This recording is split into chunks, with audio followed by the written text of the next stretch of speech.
Мыктар, жашыңыз канчада? 50'de. 50 жаштасыз. Сиз эмне болуп келдиңиз?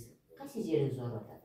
Şu jara var. Бизге жара чыкты. Анан сол колтуктун жанына дагы жара чыкты. Эң биринчи кайсы жерге чыккан? En birinci moyunun canına. Моюнуна чыкты. Анан сол жакка өттү, оң жакка өттү. Ошол жара мындай болобу? Сизге биринчи тери кызарат, анан бир ириң сыяктуу, суу сыяктуу нерсе чыгат. Анан ал жер бүтүлөт.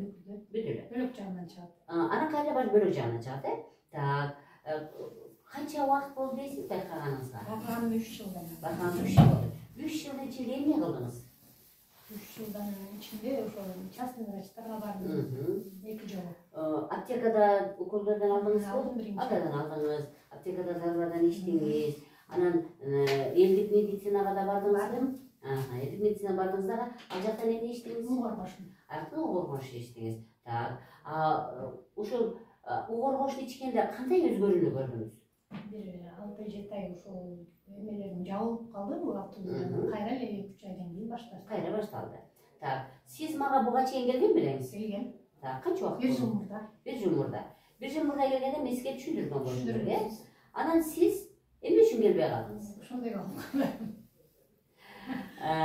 Урматтуу мекендештер, эми өзү тартынында ортодон бирөө жок, сен аканит эле ич, кандай тууганыңызбы? Эжем. Эжеңиз. Аканит эле ич, сен жакшы болуп кетесиң, Ал бүт эле раттардан бери эчтигин коюп айыптырып, сен жөн эле айыптырып. Айыптырат деди дагы. Сиз 5-6 айдан бери, 7-8 айдан бери ушул жакта кармалып калдыңыз, Мен ушул видеону эмне үчүн чыгардым? Урматтуу мекендештер, мен Facebook'ta, Instagram'da мен албетте катталганмын. Эмне үчүн мен силерге туура кеңеш берип турайын деп да. Анан ушунчалык мен кээде Facebook'та, Instagram'da карап, мен өзүмдү врач сезбей кетем да. Себеби деген врач эмес адамдар дагы эмне деген кеңештерди айтып, мына профессор болуп калышат да. Мен абдан капа болуп кетем.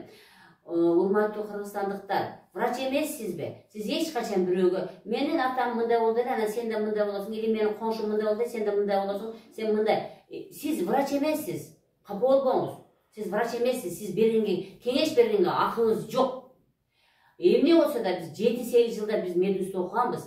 Биз ушул оору кандай болуп башталып атат, кантип бүтүп атат, кандай кылыш керек? Биз ошол боюнча иштейбиз. Сиз өзүңүз башка жерде креслодо чоң болуп турасыз мүмкүн. Сиз эч качан кеңеш бербеңиз.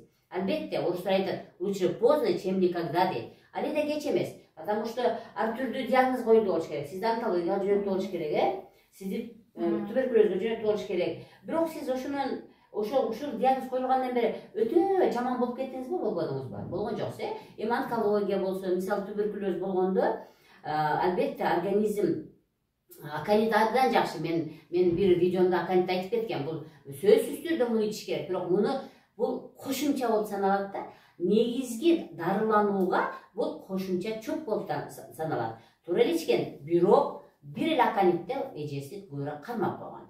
Демек, сизди азыр деле кеч эмес да, азыр деле кеч эмес. Бирок эртерээк келсеңиз албетте, мүмкүн тезирээк айыгып кетериңиз. Эми бардыгы бул Кудай Тааладан. Демек, азыр деле биз Кудай Тааладан үмүт үзбөшүбүз керек. Бардык нерсени, ниетти жакшы коюшубуз керек. Эң негизгиси биз албетте дарыланганга аракет кылабыз.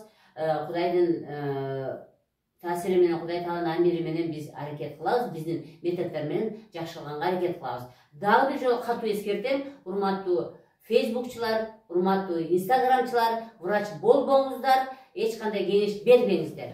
Кой өзүнүн специалистине бар деп жөнөтүңүздөр.